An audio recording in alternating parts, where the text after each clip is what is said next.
ചോദ്യം പലത് ഉത്തരം 1 സെക്ഷനിലെ 4ാമത്തെ ക്ലാസ് ആണിത്. ഇപ്പോൾ PSC പരീക്ഷകളിൽ കാലാകാലങ്ങളായിട്ട് ആവർത്തിക്കുന്ന ചോദ്യങ്ങളും അതിൻ്റെ ഉത്തരമായിട്ട് കോമൺ ആയിട്ട് വരുന്നതുമാണ് പറയുന്നത്. ഇന്ത്യയുടെ 2ാമത്തെ പ്രധാനമന്ത്രി 1965 ഇന്ത്യ പാക് യുദ്ധസമയത്തെ ഇന്ത്യൻ പ്രധാനമന്ത്രി, സമാധാനത്തിൻ്റെ മനുഷ്യൻ, ഗാന്ധിജിയെ കൂടാതെ ഒക്ടോബർ 2 ജന്മദിനമായ ഇന്ത്യൻ നേതാവ്, മരണാനന്തര ബഹുമതിയായി ഭാരതരത്ന ലഭിച്ച ആദ്യ വ്യക്തി.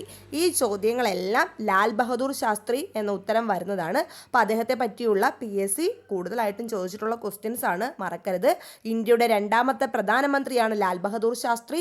1965 ഇന്ത്യ പാക് യുദ്ധസമയത്തെ ഇന്ത്യൻ പ്രധാനമന്ത്രിയായിരുന്നു. സമാധാനത്തിൻ്റെ മനുഷ്യനെന്നറിയപ്പെടുന്ന ഇന്ത്യൻ പ്രധാനമന്ത്രിയാണ് ലാൽ ബഹദൂർ ശാസ്ത്രി. ഗാന്ധിജിയെ കൂടാതെ ഒക്ടോബർ 2 ജന്മദിനമായി ആഘോഷിക്കുന്ന ഇന്ത്യൻ നേതാവാണ്. മരണാനന്തര ബഹുമതിയായി ഭാരതരത്ന ലഭിച്ച ആദ്യ വ്യക്തിയും ലാൽ ബഹദൂർ ശാസ്ത്രിയാണ്. അപ്പോൾ ക്ലാസ് ഇഷ്ടമാവുന്നവർ ഒന്ന് സബ്സ്ക്രൈബ് ചെയ്ത് സപ്പോർട്ട് ചെയ്തേക്കുക.